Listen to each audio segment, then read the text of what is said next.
আসসালামু আলাইকুম। WordPress theme development টিউটোরিয়ালের পার্ট 8 এ সকলকে স্বাগত জানাচ্ছি আমি মামুন।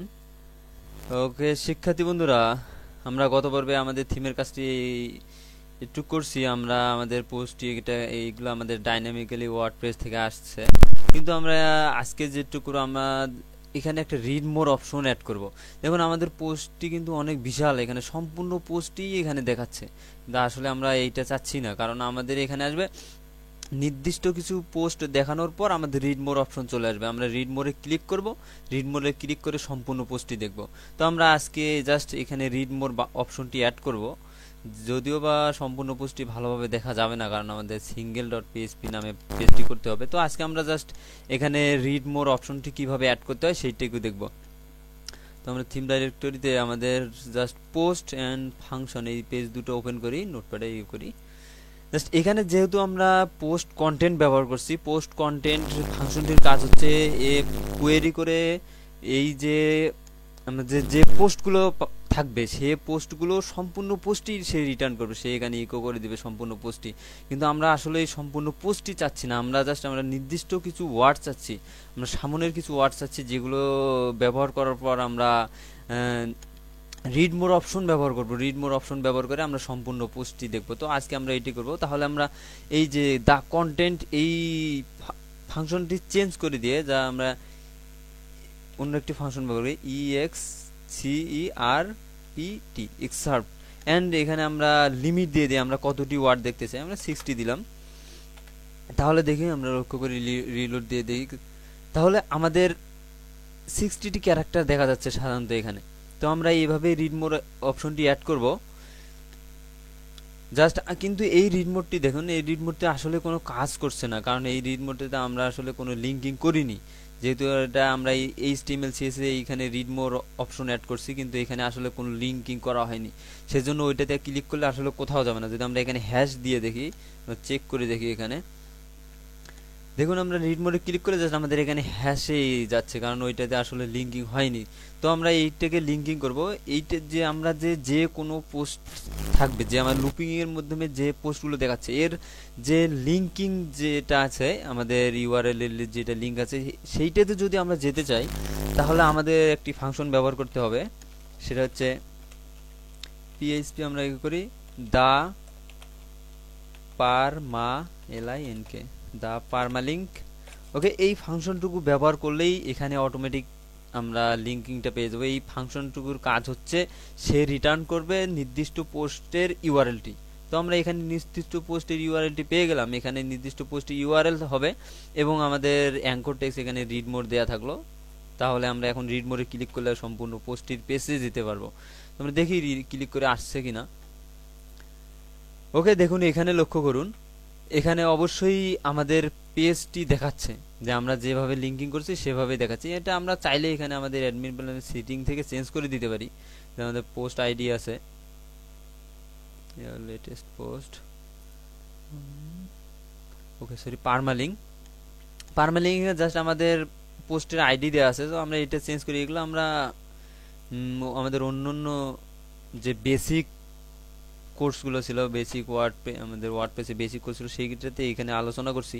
তো আবার দেখাচ্ছি এখানে আমরা ক্যাটাগরিজ, তারপর আমাদের পোস্ট নেম আসবে, ক্যাটাগরি অ্যান্ড দেন তারপর পোস্ট নেম আসবে। তো আমরা সেভ করি, দেখি এখন রিলোড দিয়ে। ওকে, আমাদের এখানে কিন্তু ইউআরএল চলে যাচ্ছে, কিন্তু আমাদের পোস্টে সমস্যা হচ্ছে, কারণ আমরা পোস্টের জন্য আমাদের কিছু এক্সট্রা কাজ করতে হবে, তাহলে আমরা সম্পূর্ণ পোস্টে আনতে পারবো। কিন্তু দেখুন এইটুকু লক্ষ্য করুন যে আমাদের এখানে কিন্তু ইউআরএলটা লিঙ্কটা চলে যাচ্ছে। তো আমাদের যেহেতু আমরা যদি পোস্টের জন্য কাজ করি, তাহলে আমরা একটু কনফার্ম থাকতে পারি যে আমরা অবশ্যই পাবো। এবং আরেকটা বিষয় লক্ষ্য করি, আমাদের সাধারণত পোস্টে যে আমাদের হেডলাইন থাকে, এই হেডলাইনে ক্লিক করেও কিন্তু আমরা সম্পূর্ণ পোস্টটি দেখতে পারি। তো আমরা এখন সেই কাজটুকুই করব। তো আমরা ফিরে যাই এখানে। তো আমাদের টাইটেল, এইটা আমাদের টাইটেল, এইটাতে আমরা লিঙ্কিং করব। জাস্ট এখানে আমরা একটা লিঙ্ক দিয়ে দিই, এই ট্যাগ ব্যবহার করি। আমরা এইটাই কপি করে দিতে পারি, আমাদের এখানে যেহেতু লিঙ্কিং করাই আছে এইটাকে কপি পেস্ট করতে পারি। এখানে আমরা রিড মোর ক্লাসটা উঠাই দেই অ্যান্ড এখানে আমরা স্ল্যাশ করে দিই। ওকে, তাহলে একটু লক্ষ্য করি, একটু এইটা হচ্ছে আমাদের টাইটেল। জাস্ট এইটা আমাদের টাইটেল, আমাদের যেমন we love Bangladesh, welcome to Bangladesh, just আমরা যে টাইটেলগুলো ওয়ার্ডপ্রেসে ব্যবহার করছি সেগুলোই, এইটা হচ্ছে আমাদের টাইটেল। অ্যান্ড এখানে আমাদের এইটা হচ্ছে আমাদের লিঙ্কিং, সম্পূর্ণটাই আমরা H2 মধ্যে রাখলাম। H2 আমরা এরকম করতে পারি, H2টা মাঝে দিয়ে তারপরে লিঙ্কিং গেলে যে কোনোভাবে করা যায়, যারা HTML জানেন তাদের কাছে আসলে এটা কোনো ব্যাপারই হবে না। তো আমরা এখানে কি করলাম, এখানে আমরা লিঙ্কিং করলাম আমাদের টাইটেলে। তো আমরা এখানে একটু লক্ষ্য করি, রিলোড দিয়ে দেখি। ওকে, লিঙ্কিং হয়ে গেছে আমাদের টাইটেলে। আমাদের টাইটেলে যদি যাই দেখেন আমাদের কার্সর চেঞ্জ হচ্ছে, কারণ লিঙ্কিং এ কার্সর চেঞ্জ হবে, আর এমনিতে সাধারণত কার্সর চেঞ্জ হচ্ছে না। তো ক্লিক করলে এই দেখুন আমাদের লিঙ্কিং চলে যাচ্ছে। তো আমরা রিড মোর অপশনটুকু অ্যাড করতে পারলাম এভাবেই আমাদের রিড মোর। কিন্তু সমস্যা হচ্ছে আমরা রিড মোরে পেজে চলে আসছি, কিন্তু আমাদের আসলে আশানুরূপ ফল আমরা পাইনি। সেটার কারণ হচ্ছে আমরা সিঙ্গেল ডট পিএসপি নামে একটা পেজ করতে হবে, সেইটা করিনি। তো আর একটু বিষয় লক্ষ্য করি, এখানে আমরা রিড মোর অপশনটুকু আছে, কিন্তু একটুকু লক্ষ্য করুন এইখানে পোস্টের শেষে কিন্তু একটা রিড মোরের মতো জায়গা দেখাচ্ছে, যে এখানে কিছু ক্লিক করলে আবার যাওয়া যাবে রিড মোর অপশনে, কিন্তু এইটা আসছে কারণ এই ফাংশনটা বাই ডিফল্ট যে আমরা এখানে দা এক্সেপ্ট ফাংশনটা ব্যবহার করছি, এইটার কারণেই আসলে আছে। তো আমরা এটা চাইলে ওভার রিড করে আমরা আমরা ম্যানুয়ালি ফাংশন অ্যাড করে দিতে পারি। তো এটা ফাংশন অ্যাড করতে পারি। সো এইটা আমাদের যে রিসোর্স ফাইল আছে, এটা আমাদের ফেসবুক গ্রুপে আছে এবং ড্রপ বক্সে দেওয়া আছে, আপনার এখান থেকে অবশ্যই ডাউনলোড করে নেবেন। জাস্ট এই ফাংশনটা আমার লেখাই আছে, লিখে রাখছি আগেই, যাতে জাস্ট কপি পেস্ট করে অনেক সুন্দরভাবে দিতে পারি। তারপর এইটা যদি লিখে বোঝাতে যাই প্রত্যেকটা আলাদা আলাদাভাবে, তাহলে আপনাদের পিএসপি জ্ঞান অনেক ভালো লাগবে। সেক্ষেত্রে হয়তো হতে পারে যে পিএসপি না জানার কারণে আপনার ডেভেলপ করতে আপনাদের সমস্যা হবে, সেজন্যই আসলে কপি পেস্ট করছি।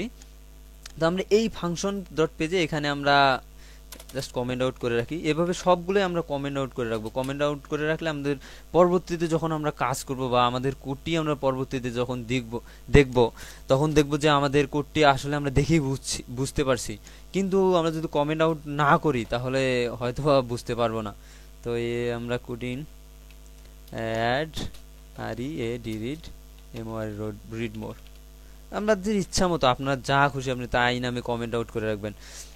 তো আমাদের ফাংশনটি হচ্ছে এক্সেপ্ট অ্যান্ড আমাদের লিমিট এখানে দেওয়া আছে। তো আমরা এইটুকু ব্যবহার করি, জাস্ট এই ফাংশনটার জায়গায় আমাদের যে আমরা ফাংশনটা ব্যবহার করি সেই ফাংশনটাই দিলাম, এবং এখানে আমাদের 60 থাকলো।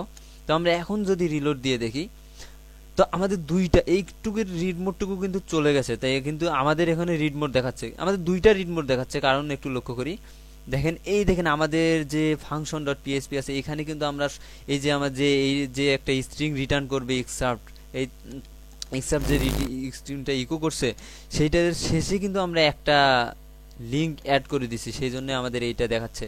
কিন্তু যদি আমরা ওইটা না এবং আমাদের যে লুপ আছে পোস্ট লুপে আমরা ম্যানুয়ালি আরেকটা লিঙ্ক অ্যাড করছি, এজন্যই কিন্তু আমাদের এখানে দুইটা রিড মোড দেখাচ্ছে। তো আমরা একটা উঠাই দেই, আমাদের এখানে যে পোস্ট ডট পিএসপি তে এখানে যে আমরা লিঙ্কটা অ্যাড করছিলাম এইটা উঠাই দিলাম। ওকে, রিলোড দেই। ওকে, হয়ে গেছে আমাদের রিড মোডটি, কিন্তু অনেক সুন্দর একটি রিড মোড আমরা অ্যাড করলাম। কিন্তু আমাদের যেহেতু এইচটিএমএল ফাইলটা এরকমই ছিল, আমাদের পিএইচডি ফাইলটা এরকম ছিল, সেই এরকম রিড মোড অপশন করে অ্যাড করছি। তো আমরা চাইলেই এখানে আমাদের যে সিএসএস আছে, এই যে সিএসএস, এইটাতে আমরা সিএসএস এডিট করে আমাদের রিড মোডের জন্য আমরা অবশ্যই একটা ক্লাস ব্যবহার করছি, সেই ক্লাসটা আমরা এডিট করে আমাদের রিড মোডটাকে ইচ্ছা মতো আমাদের মনের মতো আমরা সুন্দরভাবে সাজাই নিতে পারি। রিড মোড ক্লাসটুকু এখানে আছে কোথাও, এই যে রিড মোড, এখানে আমাদের যা কিছু আমাদের যদি ব্যাকগ্রাউন্ড কালার দেই বা ফন্ট কালার চেঞ্জ করে দেই, যে কোনো কালার ব্যবহার করে আমরা বিভিন্নভাবে স্টাইলাইজ করতে পারবো। তো আমরা রিড মোড মোটামুটি এইরকমই। তো আজ এ পর্যন্তই, ধন্যবাদ সবাইকে, আল্লাহ হাফেজ।